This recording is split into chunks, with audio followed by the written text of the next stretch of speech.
Hi, my name is Shari, and you're listening to a brand new episode of the Aviation Files, the best podcast for all aviation enthusiasts. Before we start, I'd like to wish all of you a happy new year. This is my first episode in the new year, and it is coming out a little earlier in the week because I have somewhere to be later in the week. It's also been a while since I've posted, and that's because I was away for the holidays and took a little break. But now we are back with weekly episodes, and I hope all of you had a very fun winter break. In today's episode, we will discuss a very interesting Illusion IL-76 coming out of storage, Japan Airlines' recent crash, and Alaska Airlines' 737 experiencing a door being blown out mid-flight. Without further ado, let's begin.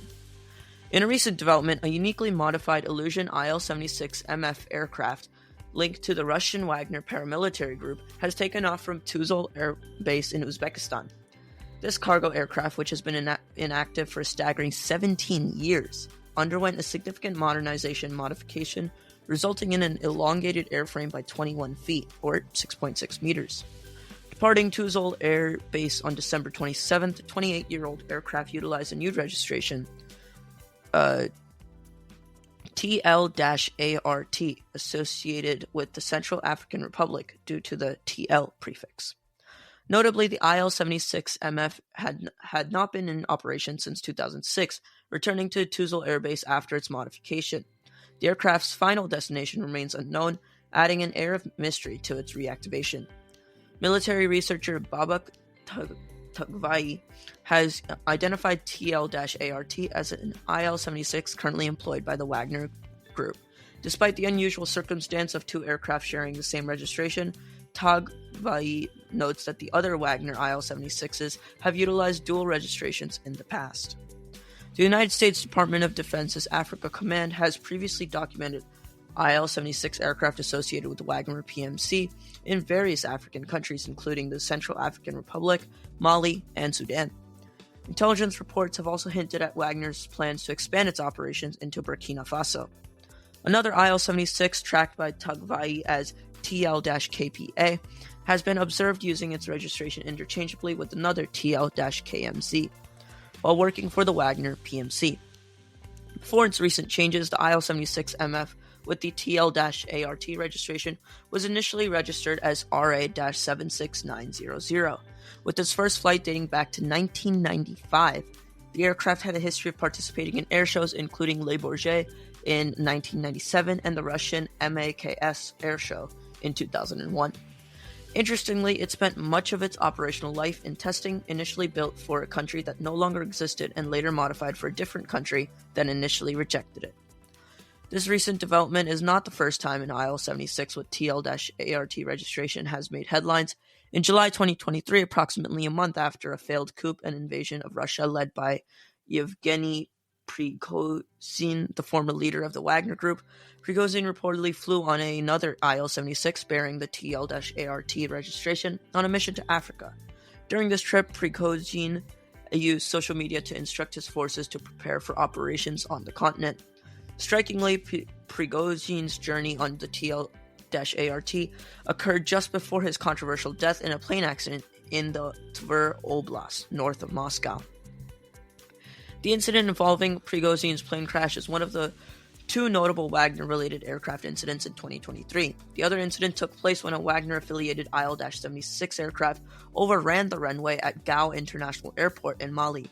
Registered as EW-412TH, the aircraft was reportedly en route from Istanbul, possibly transporting arms to supply Russian private military contractors engaged in the ongoing conflict in Mali. These developments add layers of intrigue to the geopolitical implications and the reactivation of the IL-76 MF with the TL-ART registration. Next, let's move to a recent crash that was both a miracle and a tragedy at the same time. Happening on the second day of the new year, 2024 starts off with an A350 and a Dash 8 crashing at Tokyo Haneda International Airport. While the incident claimed 5 lives, it could have been much worse. A split-second decision on a turbulent January 22nd changed the course of several lives forever. The bustling Tokyo Haneda Airport, usually a hive activity with tourists and business travelers, became the stage for chilling scenes straight out of an aviation nightmare. Japan Airlines Airbus A350, gleaming in its signature red and white livery found itself on a collision course with the Japanese Coast Guard Dash 8 turboprop. Its paintwork filled with the emblem of the National Service. The impact was instantaneous and horrifying. The smaller Dash 8, carrying vital supplies in the wake of a recent earthquake, bore the brunt of the force. Its fuselage crumpled like a paper airplane, spewing debris and igniting a fuel leak that rapidly transformed the runway into an inferno. The A350, its belly ripped open from the collision, shuddered violently but miraculously remained airborne for a few harrowing seconds before coming to a fiery halt. Inside the A350, pandemonium reigned. Panic surged through the cabin as flames licked at the windows, acrid smoke filling the air. Yet, amidst the chaos, a beacon of calmness emerged. The A350's crew, trained for precisely such emergencies, sprang into action with practiced efficiency and unwavering composure. They deployed emergency slides, directed passengers, and ensured a swift and orderly evacuation. Within 2 minutes, all 379 souls on board the A350 were safely on the tarmac, coughing and shaken, but alive. The scene outside was one of surreal juxtaposition. Relief etched on the faces of survivors contrasted starkly with the smoldering carcass of the Dash 8, a grim reminder of the 5 lives lost in that fateful instant. Actually, this type of thing can only happen in Japan. Japan's flight attendants are known to be some of the most organized, some of the most calm, and some of the most well-trained flight attendants on the face of the earth. Hence why Japan's 2 main airlines, ANA and Japan Airlines, rank very high on their safety and comfort. As the flames subsided and shock settled in, questions began to swirl. How could 2 aircraft collide on a controlled runway? Why was a Coast Guard plane cleared for landing when the A350 was still taxiing? Sorry, other way around. Why was the Coast Guard plane cleared for taxiing when the A350 was still landing?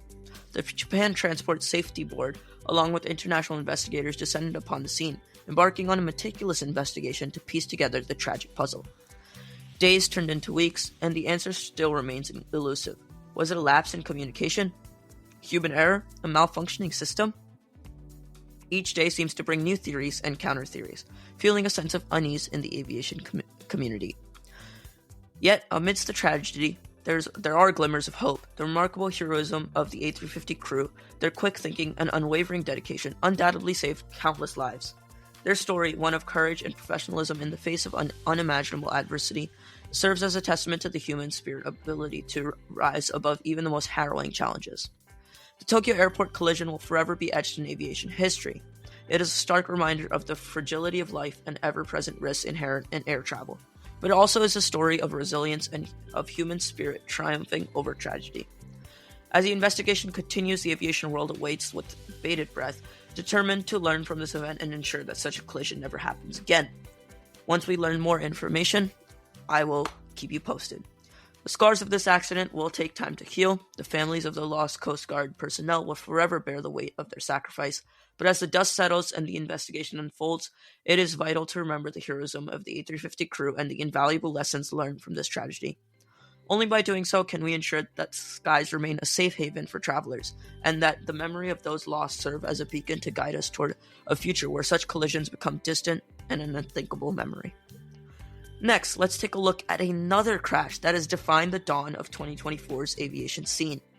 A recent Alaska Airlines crash has once again put a question mark on the 737 MAX's reliability.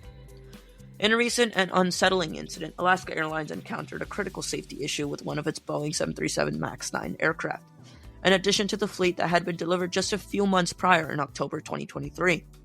This event added to the series of challenges faced by Boeing's 737 MAX aircraft, which have been under global scrutiny following 2 fatal crashes of the MAX 8 variant. The incident occurred on Alaska Air Flight 1282, which was on its way from Portland, Oregon to Ontario, California. The flight was abruptly interrupted when a cabin panel, specifically a plug door designed to cover an area reserved for an emergency exit, detached from the aircraft. This unexpected event led to a gaping hole in the fuselage, causing the cabin to depressurize rapidly. Passengers reported a loud noise followed by a rush of air, and oxygen masks were deployed as the aircraft descended quickly for an emergency landing.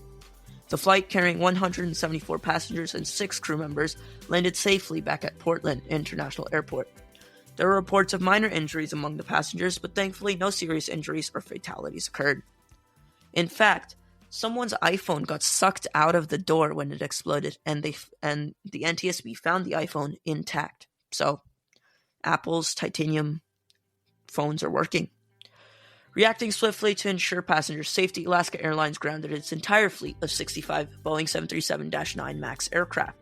This decision had far-reaching operational repercussions. Approximately 160 flights were canceled, impacting around 23,000 passengers. This grounding represented a significant portion of Alaska Airlines' daily operations, highlighting the severity with which the airline treated the incident. In response to the incident, the Federal Aviation Administration, the FAA, issued an emergency airworthiness directive that applied globally. This directive required detailed inspections of all Boeing 737-9 MAX aircraft, with a specific focus on the door plug area. This precautionary measure affected about 171 planes worldwide, including those operated by United Airlines in the United States. The directive was expected to take 4 to 8 hours per aircraft, indicating the thoroughness of the inspections. The National Transportation Safety Board, NTSB, spearheaded the investigation into the incident, with Alaska Airlines and Boeing providing necessary support. Preliminary findings from the investigation pointed to potential issues related to loose hardware or inadequately tightened bolts in the door plug section. Investigators managed to locate the missing door plug and commenced an examination to glean insights into the cause of its detachment. Internationally, the incident has had a domino effect, with several airlines taking precautionary measures. Turkish Airlines, Aeromexico, and Copa Airlines were among the carriers that grounded their MAX 9 fleets for inspections, adhering to the FAA's directives. These actions underscore the widespread concern over the safety of Boeing 737 MAX series. This incident marked yet another challenge for Boeing 737 MAX series, which had previously faced a global grounding for almost 2 years after 2 fatal crashes involving the MAX 8 model, as mentioned before. Despite modifications and clearance for the aircraft to fly again, this new event brought renewed scrutiny and questions about the safety and reliability of Boeing's latest aircraft models, particularly the MAX 9. As Alaska Airlines and other carriers worldwide work diligently to inspect and ensure the safety of their MAX 9 fleets, the aviation industry remains on high alert. The focus is on determining the root cause of the incident to prevent future occurrences, with the continued commitment to upholding the highest safety standards in aviation. This incident serves as a reminder of the critical importance of rigorous safety protocols and the need for constant vigilance in the ever-evolving field of aviation safety. That's all for today. I hope you enjoyed today's episode. Make sure to support the podcast however you can, and do check out my Instagram at the Aviation Files. Today I tried something new with the Japan Airlines story. I did try more of a storytelling way of giving you the news, and if you guys liked it, please let me know on my Instagram or give me feedback on how I can make it better. And that's all for today. Happy New Year, everybody, and hope you enjoyed your holidays.